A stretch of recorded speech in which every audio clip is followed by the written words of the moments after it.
Hey, I'm Beetle Dustino. Welcome back to my channel. Please like and subscribe and comment on the video. Like I said, please subscribe. We want to make those tens of viewers into hundreds. Today we'll be finishing up my Paul McCartney ranking with the top 13, the lucky 13. And as we've said before, I do rank these looking at which album I would rather listen to more than the next. Not going to get too much deeper into that. Yeah, let's get on to the list.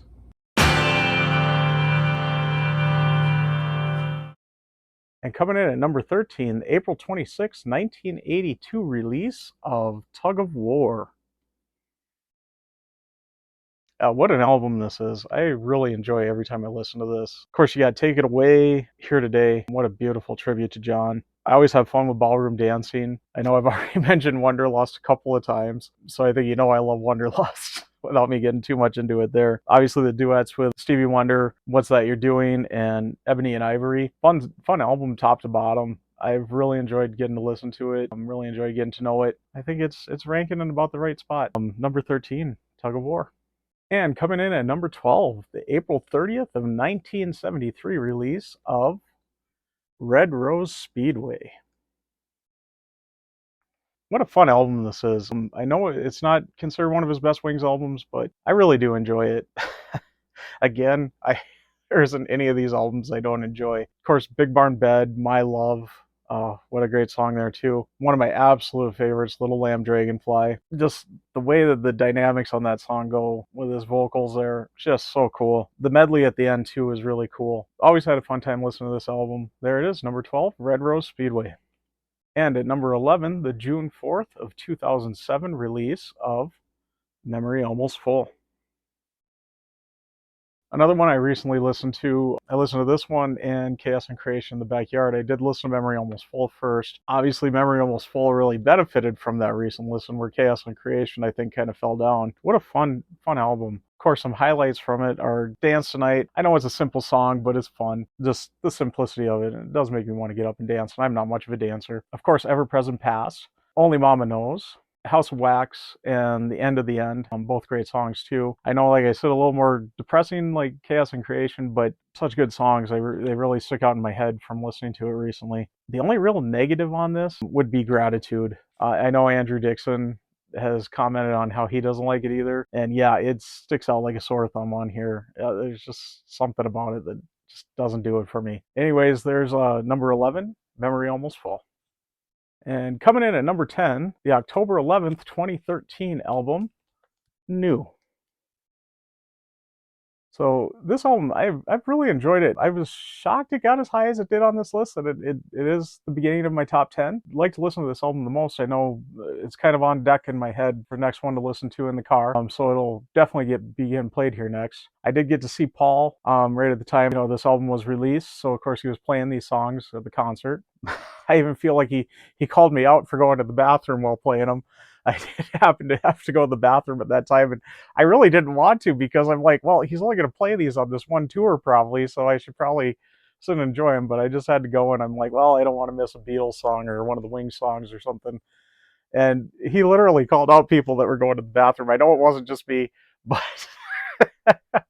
I was definitely one of them, and it was pretty open where you could see it. He was looking about my way when he said it. But yeah, I got called out for going to the bathroom during the New songs.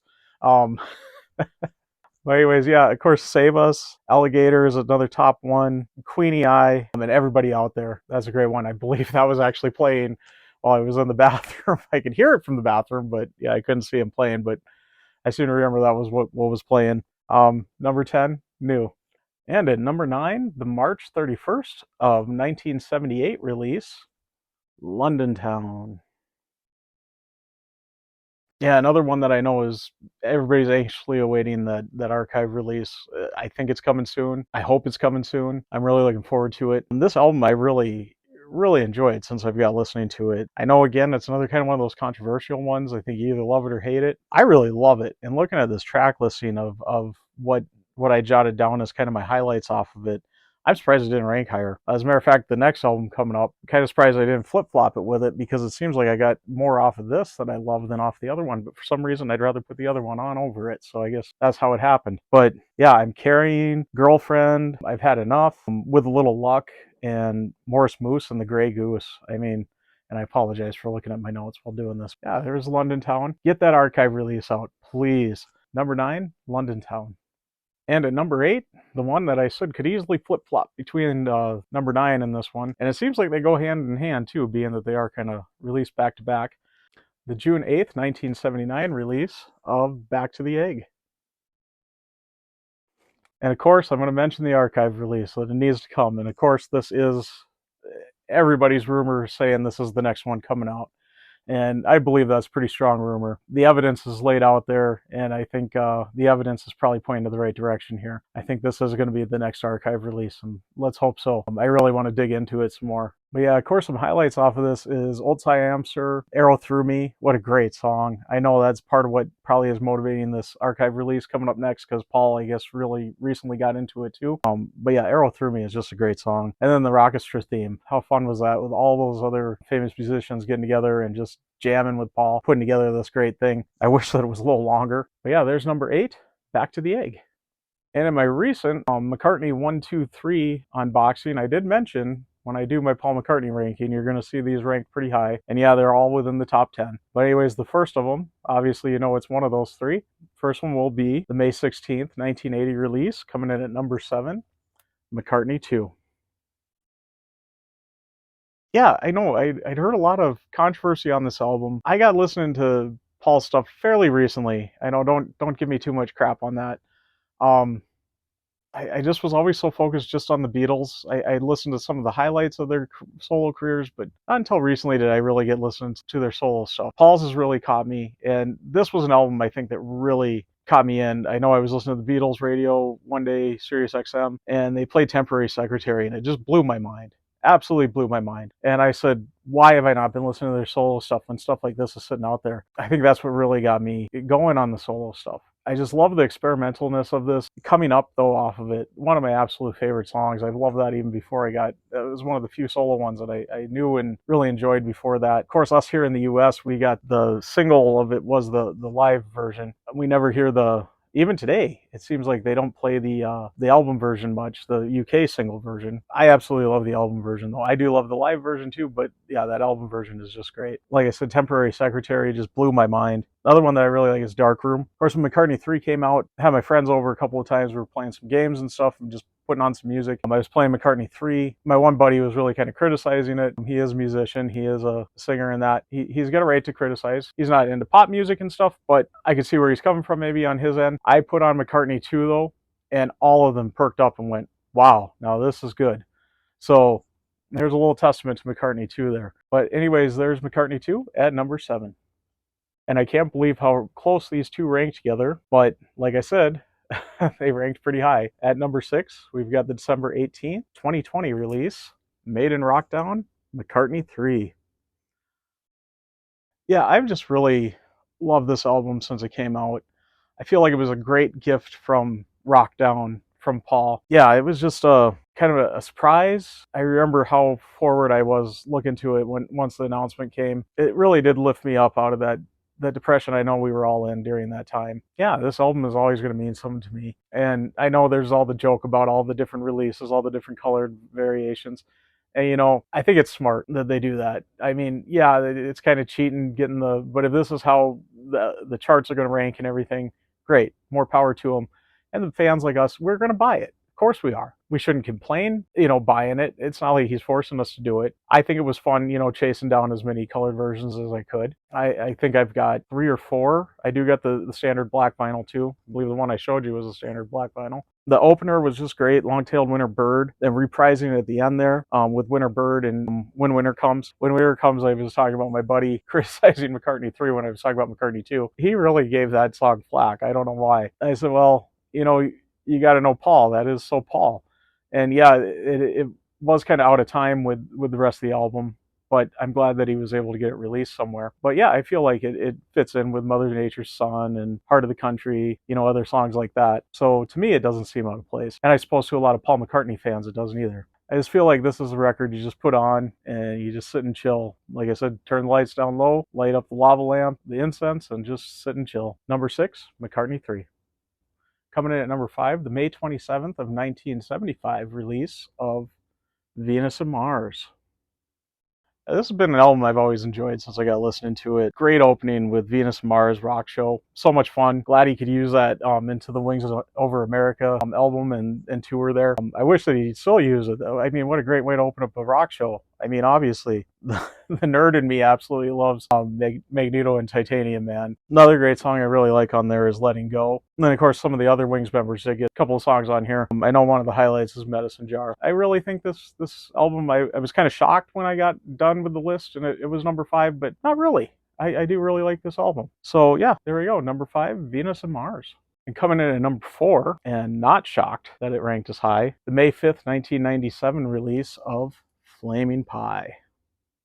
So yeah, I really didn't get listening to this until the archive release came out in 2020. And I'm really sad that I haven't been listening to it. Of course, this released right about the time I graduated from high school. In my town, that particular era though, and probably why I didn't get it, we had a very bad flood that was happening in our town right around that time. And it seems like a lot of stuff around that time kind of passed me by. I realized with other things too. So I'm kind of seeing maybe that's why I didn't pick up on it right away. Yeah, I really wish I would have got listening to it a little earlier, but since I've been listening to it now, I mean, obviously it's my number 4 into my top 5. Got nothing negative to say about it. Every song is great. I enjoy every song. Calico Skies and Little Willow are just brilliant. I'll give those two a shout out. I was starting to write down some others, but I'm like, I'm going to be filling up my little notepad higher than it needs to be. I'll just mention those two. But yeah, I really love Flaming Pie. Glad I've got to really love it since the archive release and really wish I would have got to know it even sooner. Yeah, number 4, Flaming Pie. Getting into the top 3, and these ones I can't say shock me. Then again, the last shocker I guess was Venus Mars, because the rest I know I absolutely love these albums. But coming in at number 3, the November 30th and December 5th release of 1973, November 30th in the UK, December 5th in the US, Band on the Run. What a fantastic album, and I would arguably say probably one of the best A-sides on any album. Of course, opening with Band on the Run, going into Jet, Bluebird, Mrs. Vanderbilt, Let It Roll. I mean, that's such a great just 1, 2, 3, 4, 5 punch right there. Just unbelievable. And the B-side's nothing to be ashamed of either. The only thing that really got me is I started listening to the UK version of it, and I knew Hell on Wheels was on the US version. And the first time I listened to a US version, which that one that I held up there I know is, Hell on Wheels really is kind of jarring for me all of a sudden in there. I love Hell on Wheels. It's a great song. But yeah, on the album, I don't think it fits. But yeah, I've always enjoyed Band on the Run. Always will. I think it'll always be within the top 5. I mean, it is on most people's lists. It is probably number 1 on most people's list. But yeah, Band on the Run is my number 3. And coming in at number 2, the April 17th, 1970 release of McCartney. Of course, I said in that McCartney 1, 2, 3 unboxing that they were going to rank pretty high. And yeah, well, there we go. McCartney 1, McCartney ranks as number 2. Yeah, every time I listen to this album, I love it more and more. I don't think it's going to get any higher than my number 2. I think obviously all you got figured out what my number 1 is. And I think that album is going to be hard to beat. But yeah, I really have enjoyed listening to this album. Maybe I'm Amazed. Probably one of his greatest songs he's ever written is Maybe I'm Amazed. Every night I hear it on that unplugged version. It gets so into my head, and I love the album version too off of McCartney. Yeah, just a great album. I love the cherries on the front too. I love cherries.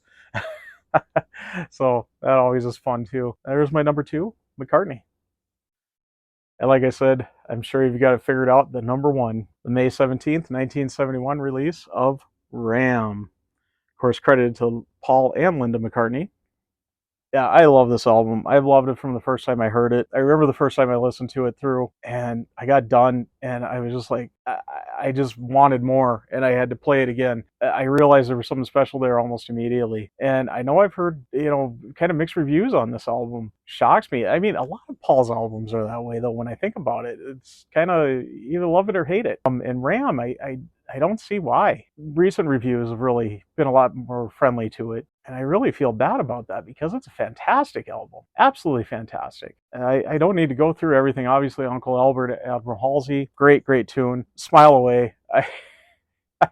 I have so much fun every time I listen to it. I also got to just turn up the volume when it comes on too. A couple of notches there every time. Eat at Home, fun song. The backseat of my car. I'm not hearing it as much anymore, but I know the first couple of times I heard it, I was like, Brian Wilson, Beach Boys. I don't know if it's just the car factor or what, but I just always had that kind of feel about it. But yeah, I love that too, and I love that album. And what a better way to close it off. And I know I mentioned about Linda's voice. I think that's one thing that really carries this album through and makes it what I love is her backing him up with it. His just flawless, perfect voice to her kind of, dare I say, flawed, but I think it's a good compliment with each other. I think that's what really makes it fun. And her parts are so much fun. I know if I do sing along with it, it's always her parts I take. Then again, I don't got Paul's voice either.